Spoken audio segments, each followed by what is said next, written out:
What is up? Ryan here in Mike's Beats Laboratory with our weekly Awaken podcast. What's happening, Mike? 4 days until Christmas, although this episode's going to air after Christmas, so Mike just ruined our suspension of disbelief. So way to go, buddy. Hey, yeah, what a great Christmas we just had. That's yet to come for us in the current moment, but in the moment of airing has already happened. It's like a time warp. Anyway, hey, if you have any questions that are like floating around in your head, whether they're theology questions or Bible questions, that would be fun for me to try to answer in like 5 minutes or less on a podcast episode, I would love to do that, to kind of open it up to any of you that have some questions. And you can email them to me, probably the best way to do it. My email address is ryan.braley@clcelkriver.org. So my name, ryan.braley@CLC, which stands for Central Lutheran Church, @clcelkriver.org. Shoot me an email. I'd love to get some questions and I can address those. But today, I was reminded we had some friends over the other night. We were having an ugly sweater Christmas party. And I don't know how this story came up, but I forgot all about it. But at YWAM was this ministry I was a part of right out of high school. And YWAM in general is really, I mean, even across, there's like over 1,000 locations around the world. And it's just this really cool ministry. It's a interdenominational missions organization. And their whole goal is to try to like get young people overseas doing missions work, and in a way that doesn't require you to have like a PhD in Bible or theology. And so it's just this wonderful ministry. You can Google it, Youth with a Mission or YWAM. Anyway, they're really known. I mean, almost every location I've ever been to is really known for its abundant hospitality and generosity. Everybody there is just, maybe because most of the folks that are there are like broke. It's like, well, who cares? It's all, well, I don't have any money anyway. Might as well share it around. But when we were in YWAM, me and Katie, we had just gotten married. We were brand newly married. I was 21. She was 22.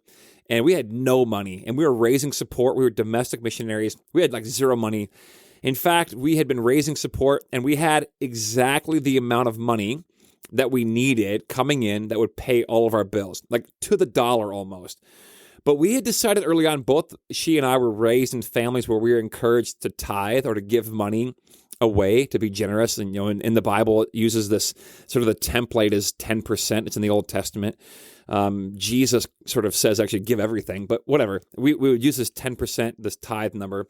And we wanted to do that. When we got married, we're like, hey, we want to keep that going and be givers and give away 10%. And the problem was we didn't have any money to give away. If we gave away 10%, we would be 10% short of our bills, paying our bills.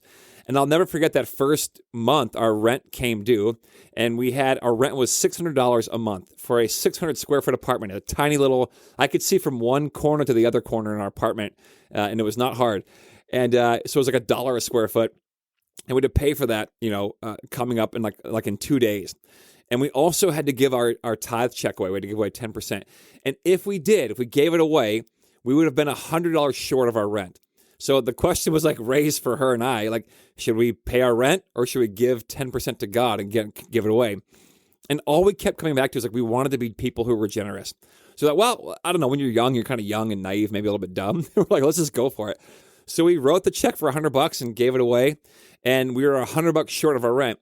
And we thought, okay, Lord, and we just let the dice roll, And so we went into work that day, and a buddy of mine, his name is Dale, and Dale Lambert is his name. I'll never forget him. He was a few years older than I was, and he was there, and we came into work, and he's like, hey, man, how are you doing? I'm like, I'm okay. And he's like, what's up? Can I pray for you? I go, sure. I'm actually, $100 short of my rent. He goes, oh, really? I go, yeah. And no joke, right then and there, he pulls out his checkbook, because back then people carried checkbooks around, I guess. And he's like, how much you short? I was like, $100. And he writes me a check for $100. And he's like, here you go. And hands me the check and just gets up and walks out. And I was like, you've got to be kidding me. I was floored because I felt like God had kind of honored mine and Katie's commitment to be givers and to give away money. And then two, like this guy just was generous and was like, hey, here you go. You need $100? Take it. And we were floored. And I will never forget that story. And it reminds me of a question I often would ask my kids when they were little. When my kids were little, and, we'd be, they would often argue about sharing their stuff, and which I know is hard for kids, but I would ask them, I'd say, hey, what kind of a world do you want to live in? Do you want to live in a world where nobody shares? We just kind of keep our own things. And then in that case, I'm not going to share my stuff with you. Or do you want to live in a world where we all share our things? Or at least we try to. And of course they would say, oh, we want to share, because it was better for them if I shared my things with them. And I often think about that. Like, what kind of a world do you and I want to create and live in? So I was telling this story about my friend Dale Lambert at this ugly sweater Christmas party. And one of my friends heard the story. And she goes, oh my gosh, I want to be like that. I want to be the kind of person that does that. And I looked at her, I go, then do it. Start now. And it doesn't matter if you have, a little bit of money or a lot of bit of money. If you want to be a giver, then be a giver and give even a little bit. Or when you get more money, you can give away a little bit more. But the question, it still stands. What kind of a world do you and I want to live in? And what kind of a world do we want to create? Jesus is quoted in the book of Acts, in Acts 20:35. He says, it's more blessed to give than to receive. And so, again, do we believe that's true or not? If it's more blessed to give than to receive, then let's be giver. Let's create a world where people are givers. I love in the Old Testament, God tells the people of Israel, hey, I'm going to provide for you. In fact, I'm going to do it in this way. I'm going to have bread sort of rain down from heaven. And you can collect enough for you to have that day. And I'll provide, trust me, and you'll have enough every day. But here's what would happen. If you gathered more than you needed, and sometimes they were tempted to do so, like I don't know if they would sort of have this mentality of scarcity, and they weren't sure if God would provide, even though God had promised to provide and had provided every day prior to this. If they got nervous and they would gather more than they needed, then it would rot. And so they would gather it and they would store it in their tents, and it would rot. It would get full of maggots. And it's this incredibly true story about when we gather too much, more than we need, then sometimes that stuff rots. And so again, what kind of a world do we want to create? Because it all belongs to God anyway, right? And in many ways, it's this old cliche, we're simply stewards. And so may we be people who live with our hands open. May we be generous. May we be giving to those who are in need. And then have our hands open for days and times when we're in need.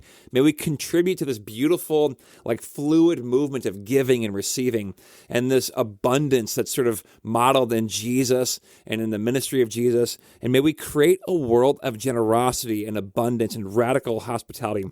Because like Jesus said, it is indeed more blessed to give than to receive. So today, look for ways in which you can give. Give of yourself, of your time, your energy, your attention, even your money. You can help somebody out. And when you do, know that you're entering in this movement of God and the world of generosity and abundance and hospitality, because it is indeed more blessed to give than to receive. All right, catch you later. Peace. Hey, if you enjoy this show, I'd love to have you share it with some friends. And don't forget, you are always welcome to join us in person at Central in Elk River at 8:30, which is our liturgical gathering, or at 10 o'clock, our modern gathering. Or you can check us out online at clcelkriver.org. Peace.